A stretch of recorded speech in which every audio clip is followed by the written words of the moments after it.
My prayer is maybe, hopefully, before, her funeral services and she's buried, we find the killer.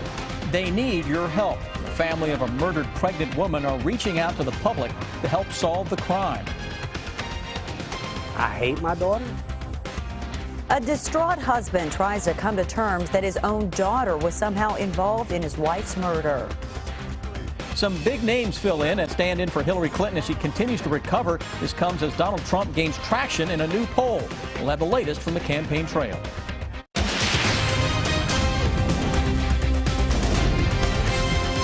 This is WKYT News at 5. It's been nearly a week since a Lexington woman was gunned down while walking her dog. Mariah Coleman was 8 months pregnant. Doctors delivered her baby but couldn't save the infant or the mother. Police still have very little to work on, but her family is convinced someone in the Winburn neighborhood saw something that night. Now they're reaching out looking for answers before they say their final farewells. WKYT's Hillary Thornton has our top story at 5. While family members have finalized funeral arrangements for the 22-year-old and her unborn son, many questions remain surrounding the deadly shooting that happened out here, including who is responsible. No greater way to look out for someone than to speak up in a situation like this. An unthinkable situation for family members of Mariah Coleman. The soon-to-be mother, set to give birth to her son Jacoby next month, was shot while walking her dog last week outside of an apartment complex on Winburn Drive. At this point, no arrests have been made, and events leading up to and surrounding the shooting remain unclear. Lexington police dedicating all of their available resources to the case, however, working with little information. That is why Coleman's cousin Perry Wooldridge is getting the word out about a tip line now set up for the case. The number providing those who might have seen or heard something another avenue to get that information heard, all in hopes the family gets their much-needed answers soon. My prayer is maybe, hopefully, before, her funeral services and she's buried, we find the killer. We find the killer that does it before we have to really say goodbye to her. Jesus Christ is doing his job through healing the family, but now we want to see justice done. Lexington police say they will be in close contact with the family, following up on any information they receive through that tip line. In Lexington, Hillary Thornton, WKYT. You can find the number for that tip line on our website at WKYT.com. Funeral services are scheduled for this Saturday at Consolidated Baptist Church. A Russell County mother is now charged with murder after her daughter died in a car crash. The sheriff's office arrested Jessica Warner last night after she was released from a hospital. Police say she was on meth when she crashed Saturday night on French Valley Road. Her 3-year-old daughter, Chloe Fortenberry, died from her injuries. A memorial now marks the spot of the crash. You'll hear from the girl's father ahead on WKYT News at 6. We've been tracking the case for nearly 2 weeks. Today, for the first time, we are hearing from the father of a Boyle County teenager who ran off after her stepmother was found murdered. Philip Oakley says he lost his soulmate and somehow his own daughter was involved in the murder. Victor Puente has more now from Boyle County. He says it's a heartbreak he can't describe. But Philip Oakley also tells me he's confident he knows who killed his wife. After the murder of 52-year-old Rhonda Oakley on September 1st, Kentucky State Police put out an alert for Oakley's 15-year-old stepdaughter, Jenna. Investigators say they found Jenna and her 20-year-old boyfriend, Kenneth Nye, in Rhonda Oakley's car in New Mexico. A criminal complaint shows dispatchers there referred to her as the primary suspect of a homicide that occurred in Boyle County, Kentucky. Today, Philip Oakley told me he has no doubt who killed his wife of almost 3 years. He said she made him a better person, and he can't believe she's gone. He also said he couldn't get into specifics about the case, but his family had tried to get help. And without going into a whole lot of specifics right now, the system failed us. You know, there are people out there, and they know who they are, that could have stopped this. This didn't have to happen. This wasn't just a random act of violence. Kentucky State Police tell me Jenna Oakley is now back in the state, but because she's a juvenile, they say they can't say anything else about her case. In Boyle County, Victor Puente, WKYT. Oakley is trying to get his wife's car back to Kentucky from New Mexico. He said some of their funds are currently frozen, so he started a GoFundMe campaign to help with the cost. And we've learned the name of a man hit today along a busy Lexington road. Family friends are telling us that Lyle Adams suffered serious leg injuries and is recovering now at UK Hospital. Police say Adams had stopped on the shoulder of New Circle Road near Richmond Road to check on his truck. We're told another pickup veered off the road and hit Adams' truck, pinning him between the vehicles. We'll have much more on the crash investigation ahead on WKYT News at 5:30. A man accused of killing 2 dogs by feeding them meth went in front of a judge today. We begin our county-by-county coverage at 5 in Laurel County. Benjamin Burdett entered a not guilty plea during his arraignment today. The sheriff's office says Burdett fed meth to 2 dogs at the home that he was staying in on White Oak Road. Deputies say Burdett was also using the drug in front of a 2-year-old. He's charged with wanton endangerment and animal cruelty. The judge forwarded the case to the grand jury. Leaders in Rowan County will hold a community forum tonight to talk about the area's heroin epidemic. This comes after a rash of overdoses, including 1 death. So far, investigators have led to 1 arrest and the recovery of more than 50 grams of heroin headed for Moorhead. The forum starts at 6 tonight at the Moorhead Conference Center. And a Fleming County couple separated by illness will soon be reunited, and a restaurant is going to help them pay some of their medical bills. Caproni's on the River in Maysville is donating 25% of today's sales to Katie and Dalton Prager. Both have cystic fibrosis. Dalton is being treated in St. Louis while Katie stays home and is now untreatable. The funds will help cover some hospital bills and Katie's eventual funeral. A Lexington police officer made a disturbing discovery this week. The officer found a bullet hole in his cruiser. It's believed the shot was fired last week in the Alexandria Drive and Cross Keys area. A police spokesperson says the bullet went through the rear driver side door and damaged the back seat. Police say they will likely never know if the bullet was fired intentionally or was a stray. Another clear night on the way, but rain and storm chances are coming back up. Chief Meteorologist Chris Bailey is tracking all the changes in that system moving in the First Alert Weather Center. Chris? Yeah, we'd like to get a cold front or 2 back into town. You know, it gave us some very nice weather over the past couple of days, but these fronts don't have a big lifespan in terms of the cool air behind them. Today, we're back into summer with a lot of mid and upper 80s across the entire area. Not dealing with a whole lot of humidity, though, where it is increasing. Southern Kentucky, we're looking in your direction. We are seeing some scattered showers and some thunderstorms. Williamsburg into parts of the Whitley City area dealing with some heavier downpours right now. Thunder and lightning here from Whitley City to Pine Knot, but look at this stuff on top of Interstate 75 here into the Williamsburg area. It is booming across most of Whitley County. A little bit of light action to the northeast of that, but downtown Williamsburg, Yeadon, up toward the Wofford area and over toward Perkins, thunder and lightning into southeastern Kentucky. Lexington Bluegrass region wondering what all the fuss is about. Well, that's all across southern Kentucky. That future hour-by-hour radar shows that whatever's down there begins to dissipate by the time the sun sets. When I come back in a few minutes, we'll increase the thunderstorm threat in the 7-day forecast. Hillary Clinton is off the campaign trail as she continues to recover from pneumonia at home, but her campaign continues, as do the questions about the health of both her and Donald Trump. Trump is hitting the road in full force today while the Clinton camp gets help from some heavy hitters. Craig Boswell is at the White House with our campaign 2016 coverage. It's good. It is good to be back on the campaign trail. Hillary Clinton got a big-name supporter campaigning for her Tuesday. This is not me going through the motions here. I really, really, really want to elect Hillary Clinton. Clinton is still resting at home from pneumonia, which was only made public after she stumbled into a van Sunday. The campaign is being criticized for not revealing the diagnosis.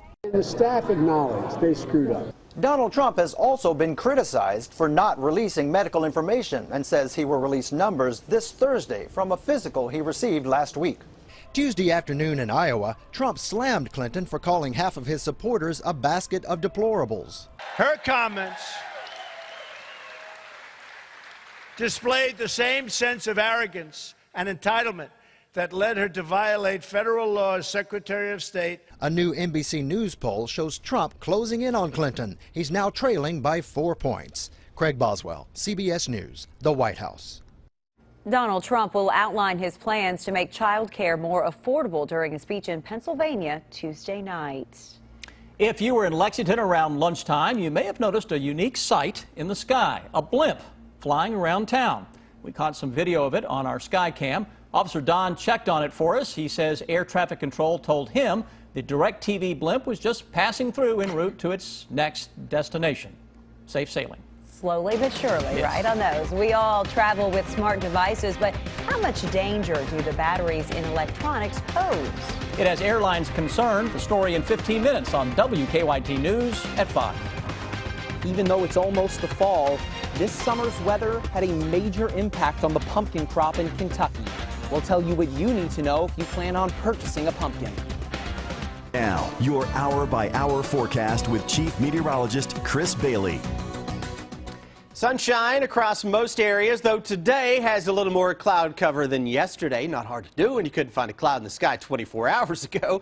9 live sky cams across central and eastern Kentucky, all of them looking good in the neighborhood. Not a whole lot to talk about in terms of the weather for most of us, not everybody. And I'm watching this Corbin cam because just to the south, we've got a little shower and thunderstorm action gearing up here into parts of southern Kentucky from the Williamsburg area south of Corbin over toward Whitley City, where you've got thunder and lightning kind of dancing all around us. That extends over toward the east. So you get into parts of Knox and Bell counties, things are calming down. Look at that thunderstorm, though. Right on top of downtown Williamsburg, it is booming. That is literally the only game in town. And by in town, I'm not just talking about our coverage area. How about the entire state of Kentucky? Toasting it up, and for a few counties, storming it up. Likely getting a tropical depression firing up right on the Florida coast here. That's going to kind of meander its way across the southeastern seaboard. I'm showing you that because if that can deepen a little more and strengthen, that can sometimes kind of throw up a little roadblock to the overall pattern that comes from east to west. We'll see if that's the case in the days to come. Right now, we're tracking the first of 2 cold fronts over the next 4 or 5 days. This is out across the Plains states, has some genuine cold air coming in behind it. Not for us, but for folks across the Rockies and the high plains. Tomorrow, it's another steamy one, a lot of middle 80s. Watch out for a thunderstorm that can go up at any point tomorrow. So yeah, thunderstorm is around, not a whole lot Thursday, and then you have another late day thunderstorm on that 3-day threat track for our Friday. Let's get you toward Friday. I know it's only Tuesday. We go through the evening, never too early to look ahead to the weekend. 67-ish by 11 o'clock this evening. Tomorrow morning, there's more juice available. And we could squeeze out an isolated thunderstorm at any point tomorrow, but not everybody's going to get it on the act. Just because we're throwing chances out there doesn't mean it's going to rain where you are, but the possibility is certainly there. Today, most areas obviously have 0 chance. We go into the afternoon on Thursday. It is still mainly dry with a little high cloud cover and a lot of low 80s that will be setting up. And through Thursday night into Friday morning, cooler to the north into the south. We may see a 10-degree temperature spread from north to south as that front kind of puts the brakes on right on top of the area. So Thursday right now looks pretty good. Most of Friday I think is okay. 84, more humidity, a late day shower, thunderstorm, better storm chances this weekend, Saturday and Sunday. A lot of outdoor activities. It's fall festival time. Don't cancel anything just yet. Just know that there's a good shot that at some point Saturday and Sunday we'll see some showers and storms. Have a rain plan. Plan B. There you go. There you go. Thank you, sir. Live look at Lexington rush hour traffic this afternoon. A couple of collisions, one's at Oxford Circle in Versailles. It's blocking one lane there, and another one on Richmond Road at the Circle. Now, outbound Richmond is slow, approaching Shenaway to get past that. It's about a 7 or 8 minute delay in that little corridor. As far as drive times go overall this afternoon to Nicholasville, it's about 14 minutes. Versailles running 14 and Frankfort 25. Now back to you in the studio. An iconic Lexington restaurant rolling out the red carpet today for some first responders. That story is next on WKYT News at 5. Here's a look at the most viewed stories on our website right now. People want to know more about a Russell County mother charged in her daughter's murder following a crash. A moving story about a veteran who left an anonymous toast at a Lexington restaurant. And Moorhead police make an arrest following a rash of heroin overdoses. You can find these stories and more on WKYT.com.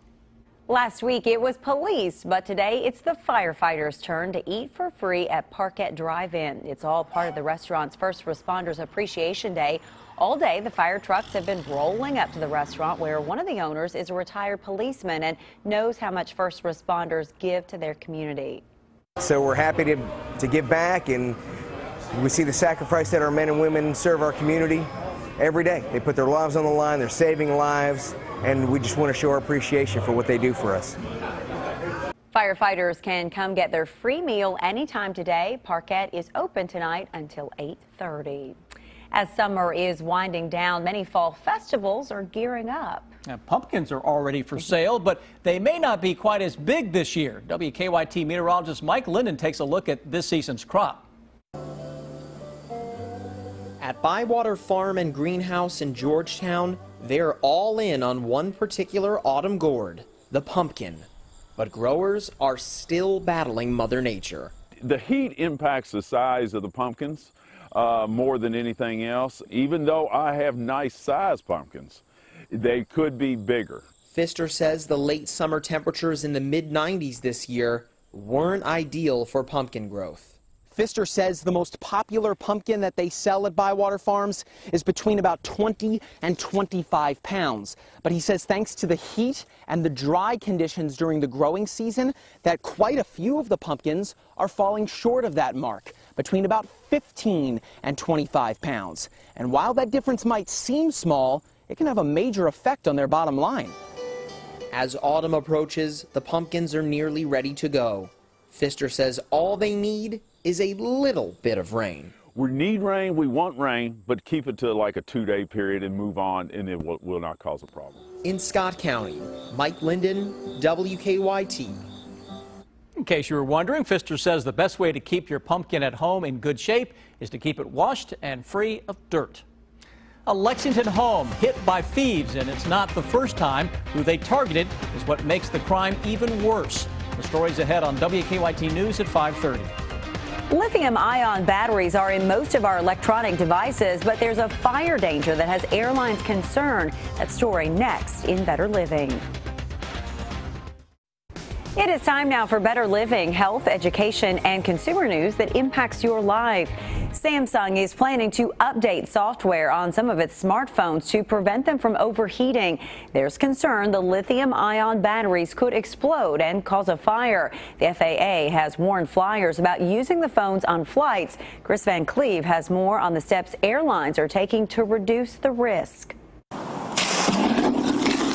An explosion like this inside an airliner has concerned the FAA for years. As this demonstration shows, even a small lithium-ion battery can pack a powerful punch if it malfunctions. Richard Hargrove is a software engineer at Cadix Electronics, a Canadian company which tests batteries for Samsung and other companies. They are volatile, but with effective electronics and casings, they are perfectly safe. We had a sales device that kind of exploded, caught on fire. In October, this Alaska Airlines flight made an emergency landing in Buffalo after a handheld credit card reader caught fire. It is one of at least 11 incidents involving lithium-ion batteries on passenger planes reported to the FAA last year. 5 others were reported on cargo flights. George Crabtree of the Argonne National Laboratory says the most serious overheating problems are caused by an out-of-control chemical reaction. That fire can go on for minutes or hours before it finally simply runs out of fuel. Samsung blamed a manufacturing flaw for the faulty batteries in its newly released Galaxy Note 7. The FAA says passengers should turn off that device and not charge it during flights. Some foreign airlines have banned the smartphone altogether. As of April, lithium-ion batteries are no longer allowed in checked bags or as cargo on commercial flights. But the batteries are found in just about every rechargeable electronic device, including laptops, tablets, and children's toys. But I don't think it's every lithium-ion battery that one has to worry about. The incidents occur in batteries that are defective, and they're not normal for one reason or another. The airlines say issues with the batteries are exceedingly rare, but when they fail, it can result in a fire that burns exceptionally hot. In fact, some airlines have started carrying special equipment that could contain a laptop or other device that begins to melt down. Chris Van Cleve, CBS News, Reagan National Airport, Virginia. It seems many antibiotics are losing their effectiveness, and now government health agencies are offering huge prizes to help solve the problem. According to the CDC, drug-resistant bacteria cause thousands of deaths every year. The government has launched the Antimicrobial Resistance Diagnostic Challenge. Officials are looking for tests to identify drug-resistant bacteria and for tests to distinguish between viral and bacterial infections. $20 million in prizes will be awarded. And it could be time to stock up on coconuts. Bad storms, droughts, and insect-borne diseases are creating a coconut shortage in the Caribbean. It comes as consumption is way up, with coconut water and coconut oil getting more popular. Now, here's what's coming up for you at 5:30.